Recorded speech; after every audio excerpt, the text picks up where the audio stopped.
Imagine for a second, right, that you're walking into a grocery store to buy an apple. Okay. And while you're walking from the produce aisle to the cash register, the price of that exact same apple suddenly surges. Just out of nowhere. Right, out of nowhere. And it doesn't surge because the apple itself changed or got better. It surges because of like an overseas conflict 6,000 miles away, or the specific schedule of a transport boat arriving at the harbor, and some localized government mandate that just locked in the profit margin of the cashier ringing you up. It's a completely absurd scenario when you apply it to an apple. It really is.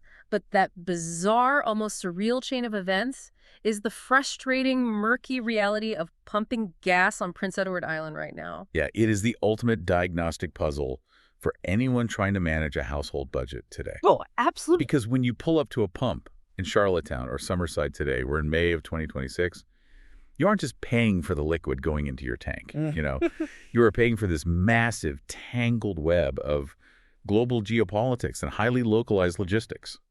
Today, our mission is to unravel that tangled web for you. Because if you live on PEI, or even if you're just passing through, this is something you are feeling in your wallet every single week. Every time you fill up. Exactly. So we are going to dig into the actual mechanics of why fuel costs what it does.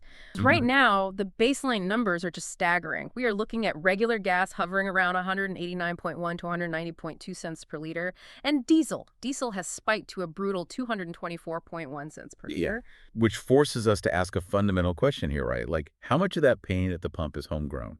And how much is dictated before the fuel even reaches Canadian waters? Right. So to understand that, we first have to look at the international rack price. And just to clarify, that's the base wholesale cost. Right. Exactly. The base wholesale cost of the refined fuel itself. And if you look at the April 2026 pricing notices from the Island Regulatory and Appeals Commission, they explicitly cite the ongoing 2026 conflict in the Middle East as a primary driver pushing this international baseline higher.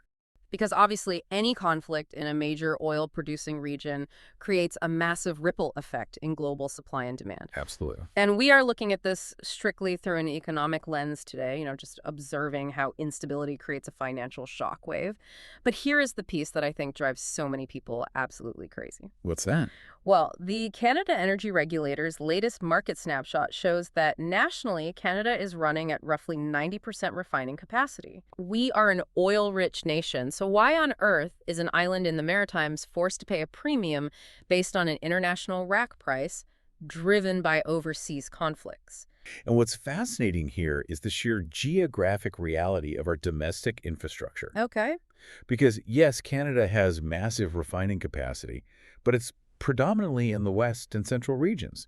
The actual physical pipes, the infrastructure required to move that refined product in massive volume. Yeah, it doesn't reach us. Right, it doesn't extend effectively across the vastness of the Canadian Shield and out to the East Coast. So it's basically like living in a massive house with a state-of-the-art water purification system in the basement. But because the plumbing simply doesn't reach your second-floor kitchen, you're forced to buy expensive bottled water from your neighbor instead. That is a highly accurate way to look at it.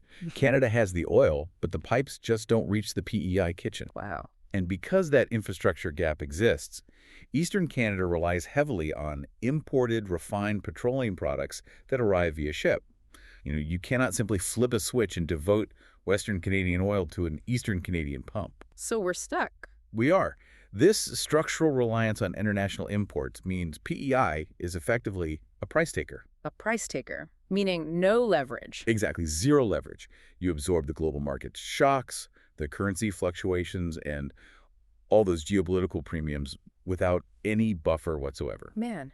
So before a single drop of fuel is even unloaded onto PEI soil, we've already lost the battle for a cheap baseline price. Yeah, pretty much. But I guess it brings us to the physical delivery of the fuel, which is where things get really controversial locally. Because I hear this constantly from people. They'll say, the reason gas is so expensive on the island is because the fuel trucks have to pay the massive toll on the Confederation Bridge. Ah, yes. The bridge. Right. We treat the bridge like it's the ultimate villain in this story. And it is arguably the most pervasive myth regarding the island's energy supply chain. Really? Oh, yeah. I mean, look, the bridge toll undeniably inflates the cost of many consumer goods arriving from the mainland, right? We know that. But it is not the primary factor for your gasoline. The vast majority of the island's fuel does not roll over the Confederation Bridge. Wait, really? Yeah, it arrives directly via water at the marine terminal in Charlottetown. Oh, wow. So every time I've complained that the Confederation Bridge toll is inflating my gas price, I've been aiming my frustration at the completely wrong piece of infrastructure. Yep, unfortunately. Okay, so if it's coming by sea directly into Charlottetown, bypassing the bridge entirely, where is this massive geographic hidden cost coming from? Well, if we connect this to the bigger picture, the actual hidden cost of PEI's geography is what happens after the boat docks. Okay, talk me through that. So think about the physical mechanics of the island. A massive sea vessel unloads millions of liters at the Charlottetown terminal. But you, as the consumer, you don't live at the terminal. Right, obviously. You might live in Tignish or Souris or Montague. That fuel must now be broken down into much smaller batches and loaded into secondary tanker trucks. Ah, I see. It doesn't magically teleport from the harbor to the rural gas stations. We are basically paying a massive premium to fund a localized army of tanker trucks driving up and down the island. Precisely. And consider the overhead of that secondary distribution network.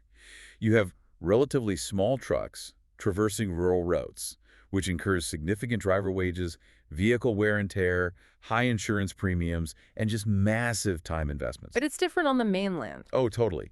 In a mainland province like New Brunswick, major distribution hubs are often situated directly on massive, multi-lane highway arteries, or they're closer to major pipeline terminals.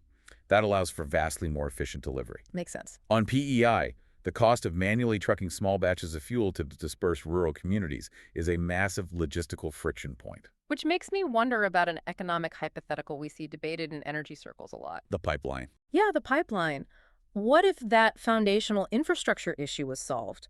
Like, strictly as an economic hypothetical, what if there was a domestic pipeline running all the way from Alberta, directly terminating in New Brunswick? Well, if you alter the physical infrastructure, you alter the entire economic reality of the region. A direct domestic pipeline to New Brunswick would theoretically strip away PEI's status as an absolute price taker on the global market. Because we wouldn't be relying on overseas imports anymore. Right. Instead of relying on boats arriving from the Middle East or wherever, the Charlottetown Marine Terminal would just be a short hop away from a stable, domestically refined supply. So it wouldn't eliminate all the costs. No, you still have the localized trucking overhead we just discussed. Hmm. But it would sever the direct tether to those wild overseas geopolitical shocks. So it swaps out the unpredictable international foundation for a stable domestic one. But of course, since that pipeline doesn't exist, we are still relying on the boats, the terminal, and the trucks. And once those trucks finally arrive at your local gas station, a whole new layer of complexity takes over. Yeah, this is where it hits the consumer directly. Because the gas station owner doesn't just look at their costs and decide what to charge you. They are mandated by the Island Regulatory and Appeals Commission. They are the governing body tasked with looking at this entire chaotic web, the global rack price, the marine terminal costs, the secondary trucking overhead, and the provincial and federal taxes. Right. And then determining the final number you are legally allowed to be charged at the pump. So what does this all like for you, the person actually standing there freezing in the wind holding the gas nozzle? When the global market gets highly volatile, they will intervene with twice weekly or even unscheduled adjustment. They set a floor and a ceiling, right? Yes, a mandatory floor price and a mandatory ceiling price. Mm-hmm. Every station on the island must comply. And that regulatory framework creates a very intense philosophical and economic debate. Because the stated purpose of a regulatory body is to create market predictability, and protect consumers from sudden predatory price gouging. Like if a local station realizes they're the only ones with fuel during a shortage and decides to charge $3 a liter. Exactly. Predictability. That is always the buzzword used to defend the system. But let's really think about the mechanics of that. Sure. Predictability sounds wonderful when the price of fuel is low, but right now diesel is 224.1 cents a liter. Is it genuinely a comfort to know exactly how much you are going to pay on a Friday if that predictable price is just a guarantee that your household budget is going to take a beating? It's a tough pill to swallow. It feels less like a protective shield and more like a scheduled mugging.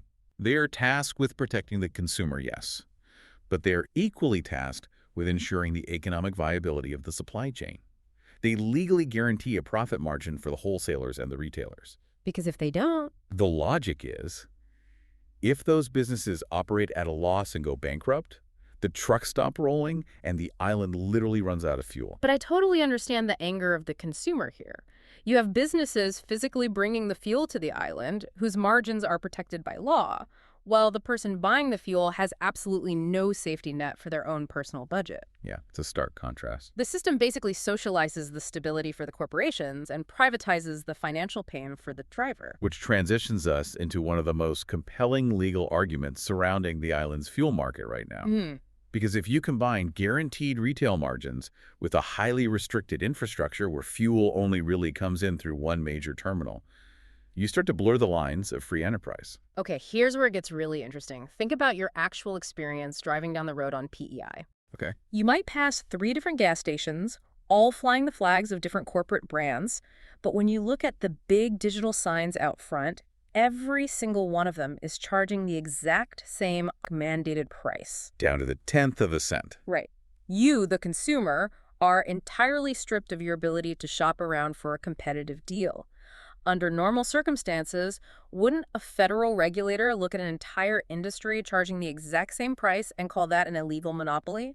This raises an important question about how Canadian law functions, specifically looking at Section 10.1 of the Competition Act. Okay, break that down for us. Normally, if competing companies secretly agree to set their prices at the same level, that is illegal collusion. That's price fixing.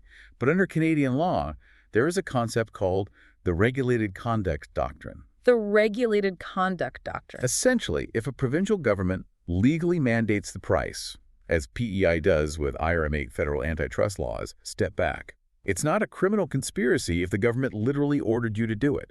Okay, so they are legally shielded. But if they are shielded, why are economists and consumer advocates pointing to Section 10.1 of the Competition Act as a potential tool to investigate the island's market? Because Section 10.1 isn't about prosecuting a crime.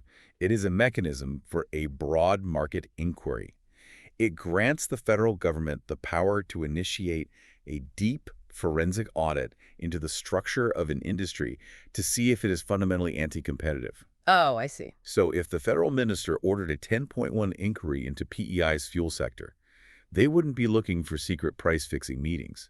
They would be issuing subpoenas to map out exactly who profits where. So what exactly are they looking for in that kind of audit? They are looking at the moat. The moat. Yeah. They would compel data from the marine terminal operators, the wholesale trucking companies, and the retail networks.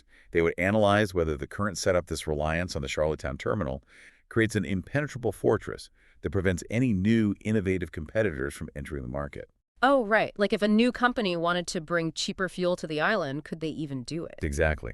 Or is the physical infrastructure and regulatory red tape so tightly controlled by a few key players that true competition is just mathematically impossible?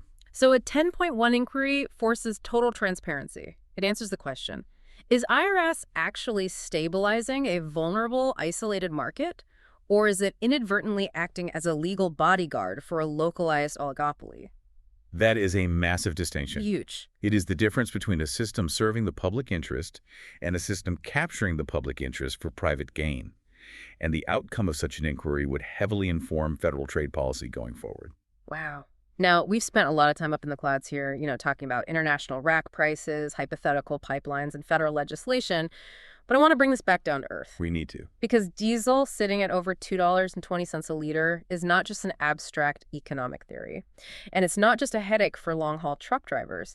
It is an invisible, unavoidable tax applied to the baseline cost of human existence on the island. Yeah, every single physical item you purchase has a fuel cost embedded inside its price tag. The macroeconomic term for this is a spin-off impact, but honestly, that sounds far too clinical for the reality on the ground. It does. It sanitizes it. So let's look at the actual human cost. The CBC News reports interviewed Mike McDonald from the Upper Room Hospitality Ministry. Yes, the food bank. Right. And he outlined a direct mechanical link between the fuel spikes of early 2026 and the devastating surge in food bank usage across PEI. Because the logistics chain we discussed earlier applies to food just as much as it applies to gasoline. Precisely. We established that fuel has to be trucked to rural stations because of geography. Well, so do groceries. A bag of apples or a carton of milk doesn't just appear on the shelf in Montague. No, it gets ferried across the water or driven over the bridge. And then it's loaded onto a diesel-guzzling transport truck to cross the island. When the fuel powering that truck jumps to 224.1 cents a liter, the grocery store does not absorb that loss out of the goodness of their hearts. They rewrite the price tag on the apples. Exactly. The fuel premium is entirely passed on to the consumer, which means working families are suddenly forced to treat basic nutritional staples as luxury expenditures, which leads directly to the lines forming outside the upper room hospitality ministry. It's a vicious cycle. And looking forward, the anxiety is really mounting around the upcoming summer 2026 tourism season. Oh, yeah. The lifeblood of the island. Completely. This island's economy relies on people from Ontario, Quebec, and the New England states packing up their minivans and RVs and driving out to the Maritimes. But if those families calculate the fuel cost of a 1,500-kilometer road trip at these prices... Many of them are simply going to cancel their hotel bookings and stay home. Exactly. And the spin-off impact of that lost revenue on local artisans, restaurant staff, and farmers, it's chilling. And we must also address the most immediate, visceral impact on the household, right? The cost of simply not freezing in your own home. Right, furnace oil. The petroleum breakdowns highlight a staggering reality for those relying on furnace oil.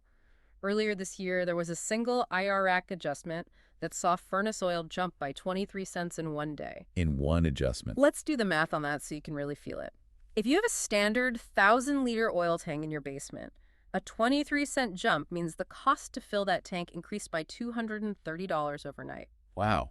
That is a massive chunk of a monthly budget that just evaporates while you are sleeping. Money earmarked for groceries or a child's winter coat swallowed whole by the international rack price. And this is why understanding these mechanisms isn't just an academic exercise in economics, you know. Why? It is a prerequisite for defensive household management. I like that phrase, defensive household management. Because if you understand that you are trapped as a price taker in a highly volatile, globally exposed system, you realize that traditional budgeting is no longer enough. You have to actively alter your consumption infrastructure. Which is why the push toward heat pumps is so critical right now. This is no longer just a conversation about lowering carbon footprints for the environment. Not at all. Utilizing the available provincial rebates to install a heat pump is an aggressive financial defense strategy. You are physically disconnecting your home heating from the volatile international petroleum rack price and plugging it into the provincial electrical grid. And the grid isn't totally immune to inflation, obviously. Sure, but its pricing mechanisms are vastly more stable and insulated from a sudden conflict halfway across the world. Exactly. It is about reclaiming agency. Yeah. And that defensive posture extends to daily habits too. Like the concept of trip consolidation sounds like generic advice. But when you look at the trucking overhead we discussed, you realize you have to apply that same logistics management to your own life. Right. You cannot treat a trip from a rural community into Charlottetown casually anymore. You have to map it out. Groceries, picking up a prescription, stopping at the hardware store, it all has to be executed in a single, highly efficient loop. We have mapped out exactly why the geography and regulatory framework of Prince Edward Island make fossil fuels exceptionally agonizingly expensive. But historically, extreme economic pressure forces rapid, sometimes unpredictable adaptation. Okay. If petroleum simply becomes too financially toxic for the island's working class to endure, could sheer survival instinct force PEI to become Canada's first truly post-fossil fuel economy? Not because of a top-down environmental mandate, but simply because the populace has no other choice but to adapt or go bankrupt. Wow. Are these prices just a temporary, agonizing spike? Or are they the violent birth pangs of a completely new energy paradigm for the island? It's a massive structural question to chew on the next time you are standing at the pump, watching those numbers spin wildly out of control, paying for a barrel of oil priced an ocean away. Thank you for spending your time with us, and we will see you on the next Deep Dive.